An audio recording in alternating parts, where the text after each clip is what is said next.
ini waste akan jadi isu yang serius. Ya, bagaimana kita pengelolaan lingkungan, industri bisa berjalan, waste-nya bisa termanage dengan baik.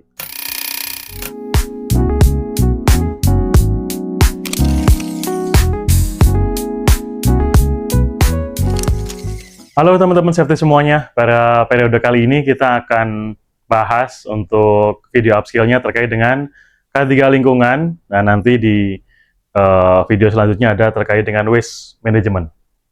Ya, ada banyak yang kita bahas untuk video kali ini, ya, banyak kan berkaitan dengan limbah, ya, bagaimana kita pengelolaan lingkungan, karena memang K3 itu nggak cuma terkait dengan keselamatan dan kesehatan kerja saja ya, tapi ada limbah ataupun manajemen lingkungan yang harus kita perhatikan. Dan bahkan di industri tertentu, ini akan kita lebih sibuk ngurusin limbahnya atau lingkungannya daripada ngurusin K3-nya. Tapi tertentu ya, nggak semua industri seperti itu.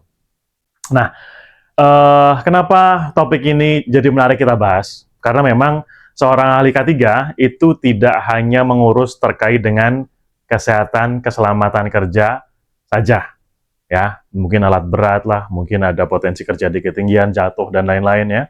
Kemudian mungkin terkait dengan perizinan, tapi ada juga kita melakukan pekerjaan atau membereskan pekerjaan terkait dengan lingkungan dan perlimbahan. Di industri-industri tertentu, misal di mana nih? Di manufaktur, kemudian di pengolahan apa ya? Di peternakan gitu ya. Di peternakan, mungkin di rumah potong hewan, ini waste akan jadi isu yang serius.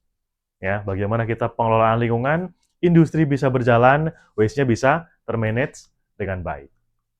Nah, kemudian ya, latar belakangnya.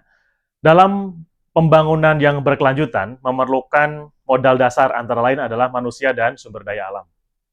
Ya, kalau namanya kita mau bangun industri, ya pasti ada manusianya, kemudian ada sumber daya yang akan digunakan, gitu kan?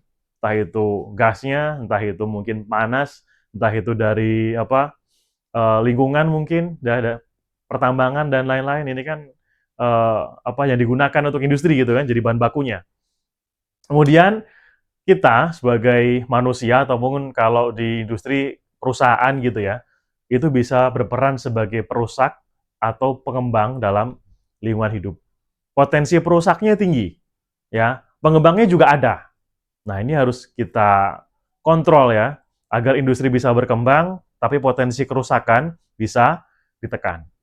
Ya, eksplorasi, ya kita manfaatkan kegunaan alam, ya misalnya mungkin kalau di tumbuhannya mungkin ada logging ya, kayu, kemudian mungkin ada industri-industri yang berkaitan dengan pengolahan, ada ekstrak apa, daun apa ya. Kemudian ada mungkin produk makanan, nah minuman ya, ini kan bisa kita manfaatkan.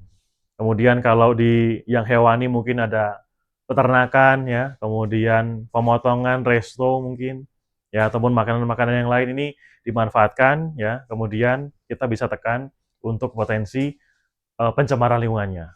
Termasuk industri-industri yang lain, misal ada pertambangan ya, kemudian ada apalagi mungkin migas ya, tambang dan lain-lain. Ini kan semuanya mengambil dari alam, dan si perusahaan atau kita manusia itu sangat berpotensi untuk menjadi pencemar ya, atau perusak ya. Ini yang harus ditekan. Bagaimana dua-duanya bisa jalan seimbang. Eksplorasi jalan ya, tapi waste ataupun pengolahan lingkungannya bisa kita kendalikan, kita bisa kontrol, meminimalisir ya terkait dengan pencemaran. Potensinya ada pasti ya, tapi gimana kita bisa minimalisir itu. Dan memang semuanya kalau kita di Indonesia ini ya, semua terkait dengan potensi pencemaran sudah diatur dalam peraturan-peraturan pemerintah atau mungkin Permen LH ya, dan lain-lain mungkin nanti kita bahas. Nah, selanjutnya sebagai dimensi pembangunan, maka pengembangan lingkungan hidup harus bertujuan untuk satu, meningkatkan kualitas hidup manusia. Ya, namanya industri gitu kan, berarti apa nih? Ada karyawan yang direkrut, kemudian mereka bisa dapat pekerjaan, ya, bisa dapat penghasilan, industri bisa berjalan. Ini kan berarti apa? Kualitas hidup manusianya naik, ya. Kemudian juga apa? Kita dapat melestarikan sumber daya alam yang merupakan modal dasar dalam pembangunan. Industri bisa berjalan, tadi balik lagi ke nomor 2 tadi ya. Industri bisa berjalan, ya, orang bisa lebih makmur, kemudian lingkungan, ini bisa kita tekan pencemarannya. Ya, sangat berpotensi pencemaran, yes, ya. Makanya pengelolaan lingkungan hidup ini harus kita fokuskan, ya. Dan biasanya yang melakukan pekerjaan-pekerjaan terkait dengan manajemen lingkungan ini diserahkan kepada tim HSE atau tim K3 karena memang sedikit banyak masih berhubungan. Dan oh, Pak, ini kalau nanti orang K3-nya di HSE kan jurusannya boleh macam-macam ya, teman-teman ya. Mungkin ada yang ilmu di luar teknik lingkungan gitu kan, di luar K3 mungkin ya. Ada yang dari mungkin ekonomi lah, ada yang mungkin dari IT, ada yang mungkin dari ilmu hukum. Ini gimana Pak nanti kalau untuk pengurusan pekerjaan di lingkungan dan juga di K3-nya? Ya nggak apa-apa, karena memang secara hukum kita boleh untuk ambil sertifikasi K3 jadi HSC gitu ya, dengan bidang keilmuan yang lain, ya intinya apa? Ya kita harus belajar, ya mungkin dengan video upskill ini, dengan seminar-seminar yang lain, atau mungkin dengan sertifikasi yang lain, bisa menunjang ke teman-teman yang memang beda jurusan, ya, sekarang harus berkecimpung ke K3, nggak apa-apa ya. Berarti kita larinya harus lebih kenceng gitu.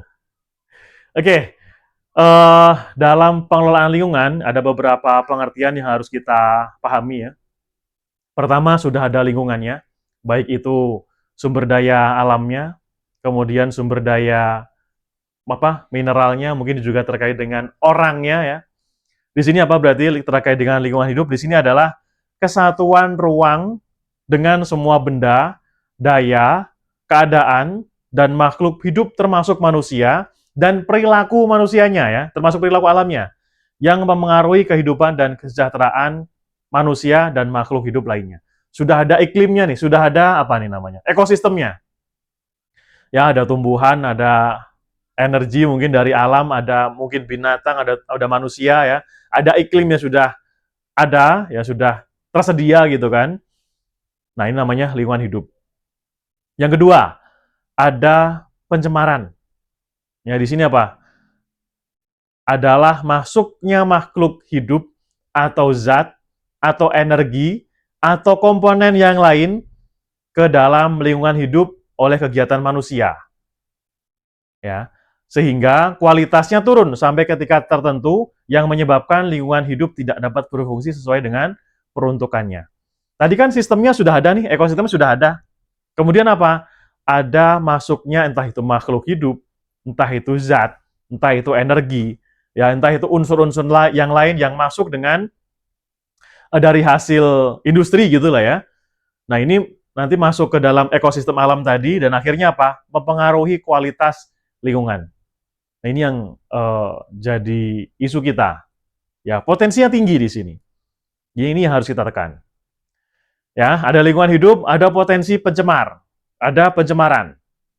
Kemudian ada pelindungan lingkungan. Nah ini yang harus kita upayakan.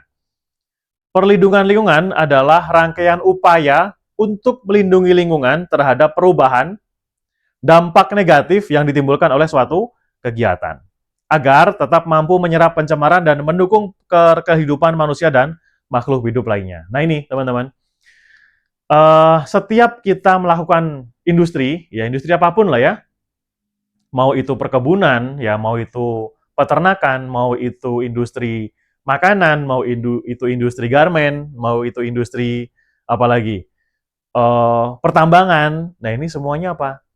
Punya potensi dampak negatif. Ya, nanti apa? Jadinya pencemar. Kalau ada pencemar, jadi masuknya nanti ke kerusakan lingkungan. Nah ini pelindungan ini harus kita upayakan.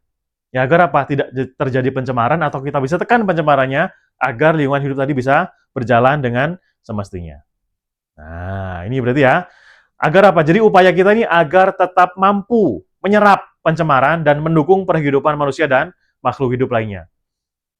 Jadi, kadang gini ya, teman-teman ya. Jangan kita kalau udah usaha lupa terkait dengan bagaimana manajemen lingkungannya. Ya, jadi apa yang harus dilakukan? Ya, kita mungkin sebagai pengusaha gitu ya, kalau tanda kutip perusahaan, jangan cuma cari untungnya saja, tapi harus apa? Dipikirkan bagaimana pengelolaan lingkungan ini bisa berjalan. Nah, kalau di Indonesia, ini semuanya diikat dalam peraturan nanti. Jadi mulai perusahaan itu berdiri, ya, itu sudah ada izin-izin yang harus diurus terkait dengan lingkungan. Jadi sebenarnya pemerintah sudah mengurus ini. Ya bagaimana industri ini bisa melakukan pekerjaan ya, tapi apa? Penekanan-penekanan atau pembatasan-pembatasan terkait dengan lingkungan ini bisa dilakukan. Dimulai dari proses pengajuan perizinan. Perusahaan mau berdiri, sudah ada izin lingkungan kan? Berarti apa? Kalau tidak memenuhi berarti nggak boleh berdiri tuh perusahaan. Ya, jadi sebenarnya pemerintah sudah punya regulasi untuk mengikat terkait dengan bagaimana pengelolaan terkait dengan lingkungan tadi. Nah, itu ya. Jadi perlindungan lingkungan kalau di Indonesia ini sudah diikat dalam peraturan. Oke. Kemudian selanjutnya ada limbah. Ya, adalah suatu sisa ya, sisa atau mungkin apa ya namanya ya, eh, bekas gitu lah ya, sisa ataupun bekas dari suatu proses kegiatan industri. Industri apapun. Perkebunan ada nggak bekasnya? Ada. Ya. Contoh apa? Kalau kita di perkebunan sawit ada cangkang. Ya, ada limbah pelepah. Itu kan limbah. Ya, kalau nanti salah penempatan, ya salah penyimpanan, jadinya apa? Jadinya waste, pencemaran. Kemudian apalagi contoh, rumah potong hewan, ada nggak limbahnya? Ada, banyak. Ya, darahnya, mungkin kotoran hewannya. Ya ini kalau kita biarkan salah pengelolaan atau nggak dikelola gitu ya, jadinya apa? Pencemaran. Macam-macam pencemarannya, pencemaran air lah, ya, pencemaran udara lah, bau, ya. Ini kan masuknya ke limbah ya. Jadi apa? Lingkungan yang semestinya tadi sudah berjalan normal, tercemar dari hasil sisa proses industri. Ya, kita open mind-nya seperti itu kali ya. Jadi mulai memang sudah ada lingkungannya, kemudian ada potensi pencemar, ada rule peraturan-peraturan atau perlindungan peraturan yang mengatur perlindungan lingkungan dan juga ada waste atau limbah tadi yang berpotensi apa? Jadi pencemar ke lingkungan yang sudah berjalan dengan normal gitu ya. Kalau adanya limbah, jadinya apa? Jadinya pencemar. Pencemar apa? Itu berpengaruh ke tanah, air, udara, bau ya. Mungkin apa? Radioaktif ya. Apa tuh namanya tuh? Eh terkena ini ya, radiasi. Ya, terkena radiasi itu juga potensi pencemar ya, teman-teman ya. Masuknya limbah ya kan. Oke, kita lanjutkan. Nah, eh beberapa peraturan, ada peraturan-peraturan di Indonesia gitu yang dilaksanakan dan juga ada peraturan-peraturan internasional terkait dengan bagaimana kita melakukan pengelolaan terkait dengan limbah atau pengelolaan lingkungan ini. Ya, kalau di Indonesia ya biasanya diikuti oleh Permen LH, ya peraturan-peraturan dari Kementerian Lingkungan Hidup. Kalau di standar internasionalnya ada di ISO 14000.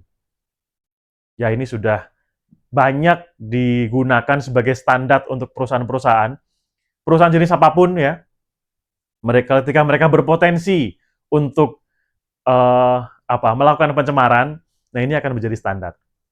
Nah, ini kalau kita bahas ISO 14000, berarti apa? Mulai dari komitmen manajemennya sampai nanti review, ya bagaimana pengelolaan lingkungan ini bisa berjalan dengan seterusnya, berkelanjutan gitu ya. Pertama, ini siklusnya ya teman-teman kalau bisa dilihat di slide, di sini ada siklus alur bagaimana kita menerapkan ISO 14000. Pertama, ya ketika perusahaan berdiri, berarti dia harus punya komitmen terhadap penerapan lingkungan, penerapan pengelolaan lingkungan. Dimulai dari mana? Dari pimpinannya. Ya, dari apa nih? Pimpinannya apa nih? Kalau di industri biasanya direktur gitu ya, dari direkturnya. Berarti yang dibuat pertama ketika kita mau penerapan ISO 14000, kita harus membuat environmental policy atau kebijakan terkait dengan pengelolaan lingkungan. Ya, bukti bahwa perusahaan komit terhadap penerapan lingkungan ini. Nah, oke, itu sih direkturnya buat kebijakan gitu ya, buat kebijakan terkait dengan pengelolaan lingkungan. PTA umpama ya akan menerapkan pengelolaan lingkungan, misal. PTA akan membuang limbah sesuai dengan peraturan, umpama seperti itu. Kemudian PTA ini akan melakukan pengelolaan lingkungan secara berkelanjutan sesuai dengan ilmu pengetahuan. Tanda tangan direkturnya. Setelah tanda tangan, oke udah approve nih ya, sudah komit pimpinannya. Jangan cuma pimpinannya. Berarti apa? Semua tim yang ada di perusahaan itu harus mengetahui policy ini atau kebijakan terkait dengan lingkungan ini. Jadi setelah kebijakan disetujui, ini harus disebarluaskan kepada semua karyawan. Ya, jangan sampai ini komitmen ini cuma di-keep oleh pimpinannya aja. Nanti nggak bisa dilaksanakan gitu ya, karena yang melaksanakan di timnya kan. Timnya juga harus tahu. Makanya dari kebijakan ini setelah disetujui, harus disosialisasikan kepada seluruh karyawan. Terus siapa lagi selain karyawan? Termasuk supplier, vendor. Baik itu vendor jasa ataupun vendor produk gitu ya. Ini juga harus kita sosialisasikan. Karena si vendor kan juga masuk ke perusahaan kita kan, jadi dia pekerja di tempat kita, jadi dia harus ngikutin policy kita. Satu lagi, termasuk siapa? Tamu. Tamu kan masuk ke perusahaan kita, meskipun nggak banyak kepentingan ya, tapi mereka harus tahu dan juga harus taat terkait dengan pengelolaan lingkungan di perusahaan kita. Nah ini ya tadi ya, policy harus ditandatangani atau disetujui oleh pimpinan tertinggi, kemudian disosialisasikan kepada seluruh karyawan dan juga vendor dan juga tamu. Ini adalah dasar untuk penerapan manajemen lingkungan selanjutnya. Oke, policy sudah jadi, sudah ditandatangani dan sudah disosialisasikan. Kemudian perusahaan harus membuat rencana kerja. Nah ini teman-teman, biasanya apa? Di pimpinan perusahaan sudah buat komitmen, sudah tanda tangan, sudah disebarluaskan, selesai nih. Ya, kemudian apa? Perusahaan harus membuat rencana kerja. Biasanya terkait dengan rencana kerja dan pelaksanaannya dan monitoringnya diserahkan ke divisi tertentu. Nah ini bebas sebenarnya perusahaan ya. Mau menyerahkan ke divisi operasional silahkan. Mau menyerahkan ke divisi engineering silahkan. Mau menyerahkan ke divisi K3 atau HSE silahkan. Ya, dan kebanyakan ini diserahkan kepada orang-orang K3 terkait dengan pembuatan rencana, monitoring, ya, kemudian pelaksanaan, kemudian ada review dan lain-lain. Karena perusahaan sudah komit, dah nih, direktur tanda tangan. Yang menjalankan buat rencana, menjalankan evaluasi sampai tinjauan kembali, ya ini tim yang ditunjuk ya, dengan entah itu divisi manapun. Ya, kalau di tempat saya dulu kayaknya di orang K3 nih yang buat plan dan lain-lain. Jadi, umpama nih ya, kita ibaratkan di sini case-nya adalah yang diserahkan untuk pengelolaan K3 itu ada divisi, yang terkait dengan pengelolaan lingkungan tadi, diserahkan ke divisi K3. Nah, berarti siapa? Orang HSE. Ya, kita nih. Ya, berarti apa? Kita harus mulai membuat rencana kerja terkait dengan pengelolaan lingkungan. Ya, berarti apa nih? Kita harus buat pertama, di sini ada environmental aspect. Nah, berarti apa teman-teman yang dilakukan? Kita sebagai orang K3 harus turun ke lapangan, lihat aspek apa saja yang berpotensi jadi pencemar di proses usaha ini. Ya, dari mulai mungkin kalau kita contohnya di mana ya? Di manufaktur gitu ya. Salah satu pabrik lah, pabrik apapun. Dari barang datang, ya ini ada waste nggak kira-kira? Ada potensi pencemaran nggak? Oh ada Pak, waktu bongkar muat. Gitu ya, misal gitu nih. Kemudian setelah barang datang kemudian disimpan, ada nggak potensinya terkait dengan pencemaran? Kemudian setelah disimpan, mungkin ada potensi barang kadaluarsa, ini kan masuknya waste ya. Berpotensi kalau waste-nya tumpah atau nanti bocor gitu kan, jadi pencemaran. Kemudian apa nih? Proses diproduksi, Mbak, diolah, ada nggak pencemarannya? Kemudian di packing sampai barang jadi dirilis untuk ke konsumen. Dari semua proses industri tadi, ya, kita harus bisa mapping aspek-aspek apa saja yang berpotensi pencemaran lingkungan. Gitu ya, baik itu pencemaran airnya, pencemaran udara mungkin ya, kemudian pencemaran tanah, ini harus kita buatkan aspek-aspeknya ya yang berpotensi gitu ya, kita punya listnya. Oke, setelah kita punya listnya berarti kita tahu nih, oh ini saya di perusahaan A, potensinya bla bla bla, potensi pencemarnya. Kemudian, setelah kita tahu industrinya, tahu pencemarnya apa, kita lihat regulasi yang harus dipenuhi oleh perusahaan. Regulasi apa saja nih ya yang harus diikuti perusahaan terkait dengan jenis industri kita. Oh, jenis industri kita di pertambangan. Berarti regulasinya apa aja? Kita lihat di regulasi-regulasi Indonesia. Mungkin ada Permen LH, mungkin ada Permen ESDM yang harus dipatuhi gitu ya. Nah, ini ada legal dan other requirement. Legal termasuk yang peraturan-peraturan di Indonesia ataupun ISO itu sendiri ya. Kemudian other requirement contohnya apa? Peraturan-peraturan si Menkon atau yang punya project atau yang nerima produk kita, ya, si klien. Si klien mensyaratkan apa? Berarti kita harus ikut. Itu jadi requirement perusahaan kita. Kalau kita nggak patuh nggak bisa jualan gitu ya. Misalnya perusahaan A ya mau nyuplai ke perusahaan B. Perusahaan B mensyaratkan misal ada pengukuran lingkungan setiap 6 bulan sekali gitu ya. Nah itu kan jadi requirement perusahaan A tadi. Kalau dia tidak bisa menjalankan, nggak bisa jualan berarti kan. Nah ini ya, jadi plan-nya tadi kita harus tahu aspek-aspek potensi pencemarnya, kemudian kita sesuaikan dengan regulasi-regulasi yang harus ditaati, baik itu regulasi pemerintah, regulasi internasional, dan juga regulasi-regulasi klien. Mungkin yang paling banyak malah regulasi klien ya. Kalau kita kliennya banyak gitu ya, kita punya apa nih contoh? Kita punya kita punya usaha supplier chemical. Ini kita supply ke perusahaan A, B, C. Perusahaan A punya regulasi berbeda, punya B regulasi berbeda, si C punya regulasi berbeda. Kita sebagai supplier gimana? Ya kita menaati 3 regulasi mereka. Gitu ya. Ya namanya di industri, iklimnya sudah dibuat seperti itu, kalau kita nggak punya sistem, kita nggak punya standar, ya kita nggak bisa jualan. Termasuk standar K3 dan juga standar-standar terkait dengan pengelolaan lingkungan. Nah, oke. Kemudian dari plan, ya kita selanjutnya terakhir adalah terkait dengan objektif dan target. Ya, berarti apa nih? Dari policy atau dari komitmen yang sudah dibuat, kemudian target kita terkait dengan pengelolaan lingkungan apa? Misal, targetnya 2025 zero waste. Ya, bisa penghematan energi 20%, Mama. Bisa apa? Bisa reuse, recycle dari air yang digunakan. Nah, ini mantap ya. Jadi kita punya plan itu. Yang membuat ini, teman-teman, biasanya membuat terkait dengan aspeknya, kemudian kita terkait dengan regulasi, ya objektif dan target yang buat siapa? Yang buat biasanya orang HSE, orang-orang K3. Jadi PR kita ini ya, jadi harus bisa. Oke, tuh. Kemudian kita lanjut, setelah plan-nya jadi atau rencana kerjanya jadi, baru kemudian do. Do ini apa? Berarti dari plan yang sudah dibuat, ya sudah kita susun dan sudah kita ajukan untuk disetujui oleh manajemen dan manajemen sudah setuju, berarti apa? Kalau plan-nya disetujui berarti budgetnya turun ya. Berarti budgetnya turun. Kalau budgetnya turun baru kita bisa jalankan, kita bisa do.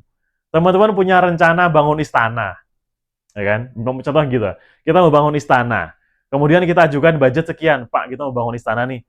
Dapat budget 1 M, Mama. Ternyata di ACC 500, Mama, setengahnya gitu. Ya do-nya kita akan menyesuaikan nanti kan. Ya, kalau kita play-nya bagus gitu kan, kemudian di ACC-nya sedikit, do-nya gimana? Ya kita sesuaikan. Ya karena memang penerapan terkait dengan lingkungan juga nggak bisa sebulan jadi ya. Ini proses yang berkelanjutan. Ya, kita kalau ikut alur lagi tadi kita sudah buat kebijakan, plan sudah dibuat ya oleh tim K3, kemudian sudah disetujui, berarti kalau setuju budgetnya turun, baru kita do untuk pelaksanaan agar plan-plan yang sudah disetujui ini bisa dijalankan. Plan nggak cuma sekedar plan gitu maksudnya ya, tapi bisa dieksekusi. Nah, oke. Di pelaksanaan atau di do, banyak yang harus kita kerjakan di sini. Pertama apa? Kita buat struktur dan responsibility. Kita buat tim. Dari divisi mana saja, siapa saja melakukan apa. Ya, kita buat struktur organisasi dan responsibility, tanggung jawab dari masing-masing apa ya? Masing-masing pos gitu ya. Mereka strukturnya apa nih? Oh, ini tim terkait dengan penyimpanan limbah, Mama, seperti itu. Oh, ini tim terkait dengan nanti kalau ada kedaruratan. Ya, mereka punya tim, kita buat timnya, kemudian, nah namanya tim kan harus punya kompetensi ya. Jangan kita cuma nambah tim, tapi nggak ditambah kompetensinya, ya percuma nggak bisa kerja. Jadi apa? Kita buat tim, si timnya ini harus apa? Diberikan edukasi, ditrainingkan. Bagaimana cara mereka pengelolaan lingkungan yang korelatif dengan komitmen manajemen tadi.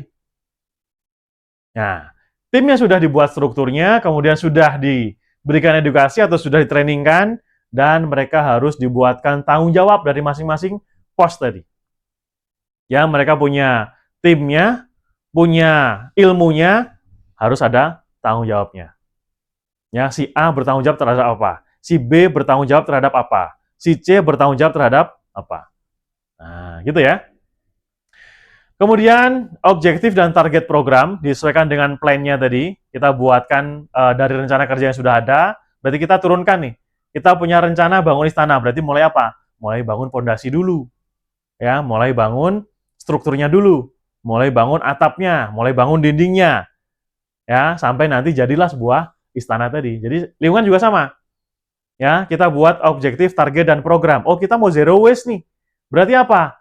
Mulai dari permintaannya harus disesuaikan, jangan sampai barangnya numpuk. Nanti kalau numpuk kebuang. Ya, kemudian dari pembeliannya sudah. Kemudian pengolahannya, gimana kita mengolah suatu produk ini tanpa menimbulkan waste atau bisa kita sangat minimalisir waste. Berarti apa? Disesuaikan dengan produknya. Ya, kita bikin produk A berarti bahan bakunya sekian. Ya, jangan sampai nanti dilebih-lebihin dan lain-lain. Nanti kalau dilebihin jadinya apa? Stok terlalu banyak, produk terlalu banyak jadinya limbah. Waste nggak kepakai, pemborosan ya. Kemudian ya, target dan program. Ya tadi sudah ya, target program-program apa yang harus kita lakukan dari mulai barang datang sampai barang jadi. Kemudian ada training awareness dan kompeten. Tadi sudah kita bahas sedikit ya. Bagaimana tim ini ya bisa memiliki awareness dan kompetensi terkait dengan pengelolaan K3. Ingat ya teman-teman ya, tim yang besar belum tentu bisa kerja maksimal. Jadi kita punya tim yang simple, tapi apa? Dia kompeten dalam mengerjakan pekerjaannya. Ini akan lebih ideal dan lebih praktis ya. Kita punya tim besar-besar, tapi kalau nggak bisa kerja atau nggak kompeten ya gimana gitu kan? Jadi memang kita harus lean, ramping tapi efisien.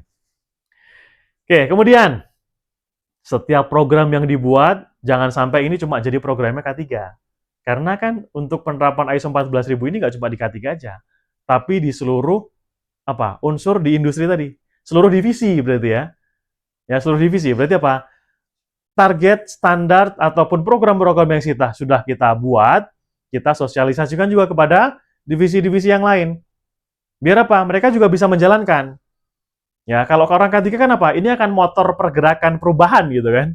Ya, perubahan terkait dengan safety juga berkaitan dengan waste, pengelolaan lingkungan. Ya.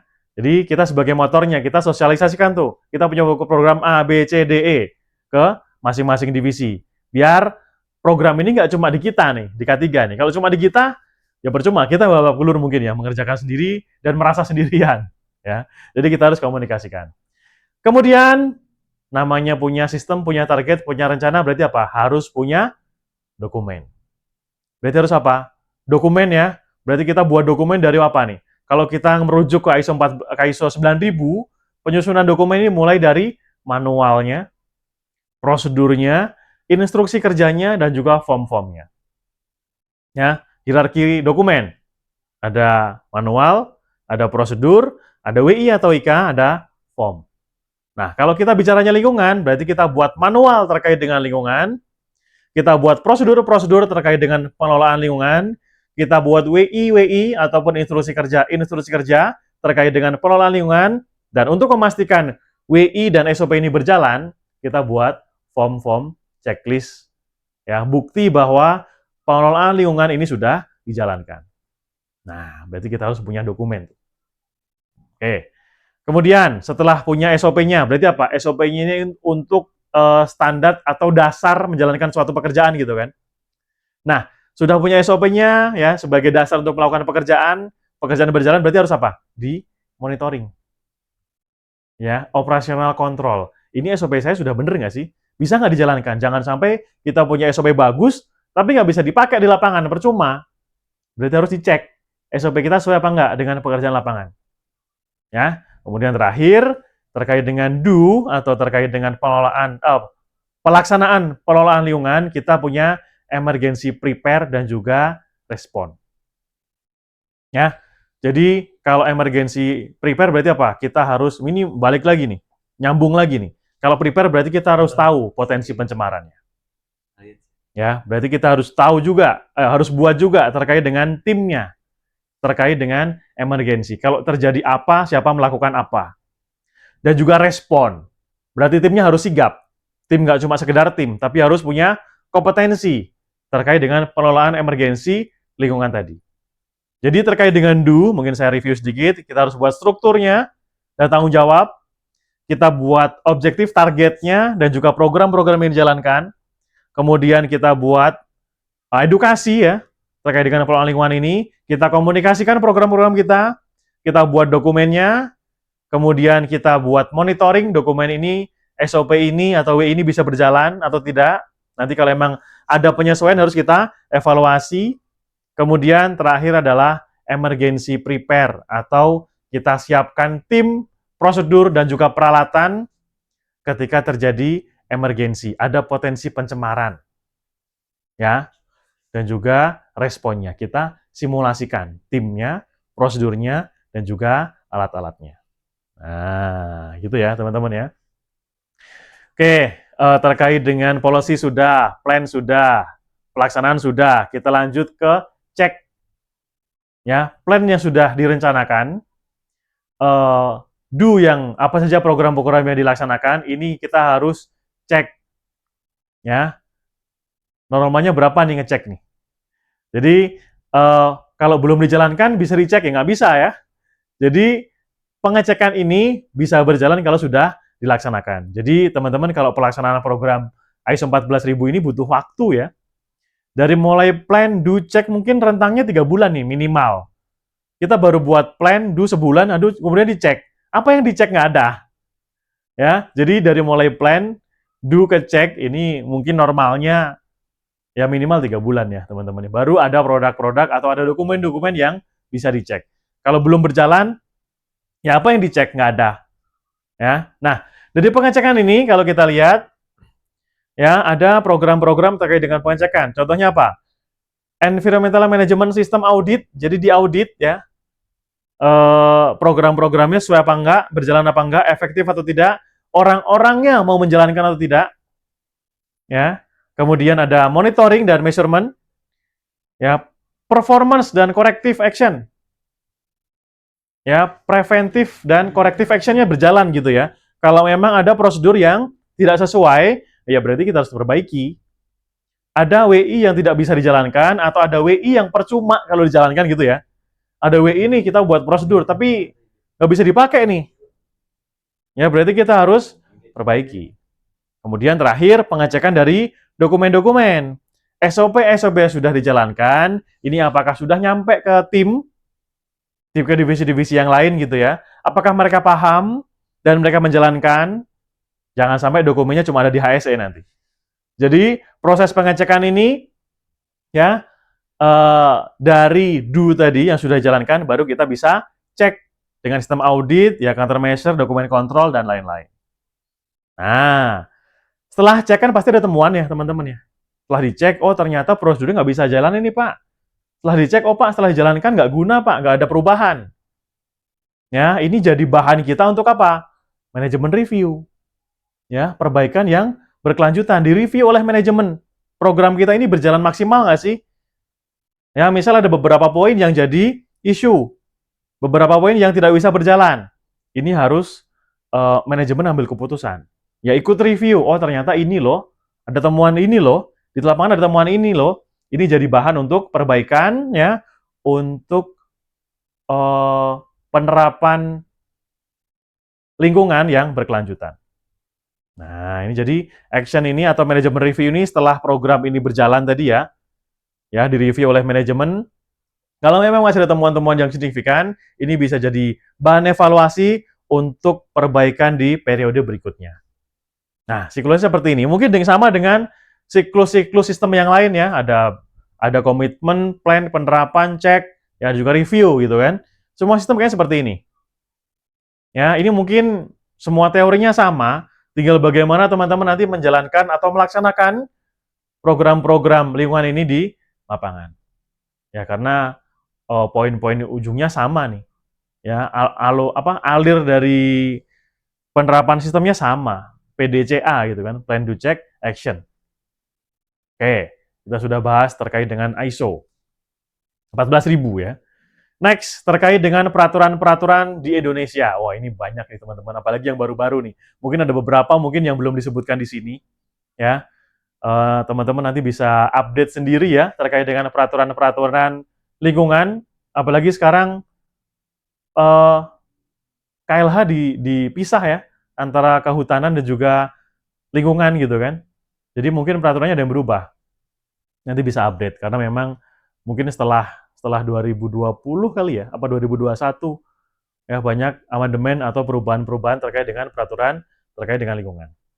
Nah, ini contoh ya, ada Permen LH nomor 5 2014 terkait dengan baku mutu air limbah. Ya, air limbah industri A, air limbah industri B, air limbah industri C, itu ada standarnya masing-masing.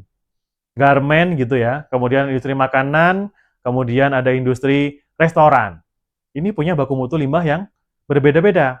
Ya, nanti teman-teman bisa lihat di Permen LH nomor 5 2014 atau sekarang sudah berubah mungkin. Ya, bisa dilihat update-nya.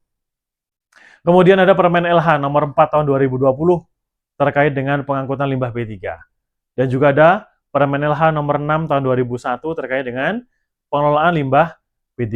Teman-teman bisa update terkait dengan peraturan-peraturan tadi. Atau bisa gini ya, ini saya boleh kasih tips nih ke teman-teman. Mungkin yang baru-baru, Pak, saya di industrinya misal pemintalan benang nih Pak, saya nggak tahu pencemarannya apa, jenis apa nggak tahu. Teman-teman bisa cek di izin lingkungan perusahaan ya. Perusahaan berdiri pasti punya izin lingkungan. Teman-teman bisa lihat di situ. Potensi pencemarnya apa, pengelolaan seperti apa. Itu semua sudah ada di situ tuh. Ya, di izin lingkungan. Atau mungkin kalau masih ragu lagi, teman-teman bisa datang ke DLH kota ataupun kabupaten setempat. Nah, kita bisa konsul tuh. Ya, Pak, pengelolaan kita seperti ini. Kira-kira ada review nggak? Izin kita seperti ini. Kalau saya dulu begitu, teman-teman. Biar apa? Biar kita nggak kerja dua kali. Kita sudah ngerjain A, ternyata waktu kita konfirmasi ke regulasi beda. Kita ngulang lagi. Ya, oh ternyata kemarin salah. Ngulang lagi. Jadi baiknya saya saran ke teman-teman bisa konsul gratis kok. Ya, mungkin di DLH kabupaten atau kota teman-teman tuh biasanya banyak program ini ya, sosialisasi ya. Ada peraturan baru ya, ada terkait dengan mungkin ada edukasi apa, edukasi terkait dengan limbah, pengangkutan dan lain-lain itu ada, sering. Ya, teman-teman bisa jadikan sebagai apa ya, standar nanti ya dengan koordinasi ataupun dari 99 mereka. Nah, gitu ya teman-teman ya, terkait dengan peraturan di Indonesia yang harus ditaati di perusahaan. Kemudian dampak lingkungan, tadi sudah saya sampaikan di awal mungkin ya, dari pencemaran yang mungkin terjadi tadi, ini berpotensi kemana? Berpotensi ke merusak apa? Ya, pertama merusak ke orang dulu deh, ke kesehatan orangnya. Ya, contoh kalau kita di ini ya, kena limbah radiasi gitu kan, berpotensi ke kesehatannya apa? Kerusakan jaringan mungkin, ya, menghidupkan sel kanker ya, dan lain-lain. Ini kan risikonya tinggi nih. Mungkin dengan pencemaran limbah yang lain, contohnya apa nih? Asam kuat atau basa kuat. Ya, kalau kita jadi operatornya di darah itu berpotensi ke badan kita gitu kan, mempengaruhi ke kesehatan kita. Kemudian pencemaran juga jadi menyebabkan kecelakaan. Ya, mungkin apa? Ya tadilah ya, kalau kita bilangnya asam kuat, basa kuat, mungkin kena ke anggota tubuh bisa iritasi, bisa luka bakar ya, bisa melepuh dan lain-lain. Jadinya apa? Kecelakaan kerja. Ya, jadi makanya biasanya orang K3 itu nyambung dengan lingkungan ada di sini, teman-teman. Kemudian pencemaran yang lain terkait dengan ekosistem. Bagaimana kalau kita buang gas, emisi, umpama seperti itu. Ini kalau nggak dijaga, nggak diatur, jadinya apa? Merusak ekosistem. Ya, udaranya tercemar, bau, debu, dan lain-lain. Atau mungkin rilis ke air, airnya jadi nggak bisa dikonsumsi, nggak bisa dimanfaatkan, jadi hitam, bau gitu kan. Kemudian apalagi ke tanah mungkin, tanahnya jadi nggak subur lagi, nggak bisa buat nanem, ya, dan lain-lain. Jadi pencemar-pencemar ini potensinya bisa ke orang, ya, ke kesehatan orangnya, bisa ke kecelakaan kerja di personilnya, dan juga bisa ke pencemaran terkait dengan ekosistem, baik itu ke udara, ke tanah, ke air. Ya, ini harus kita tekan. Nah, oke, gitu ya teman-teman ya. Kita sudahi dulu, nanti kita lanjut ke video selanjutnya.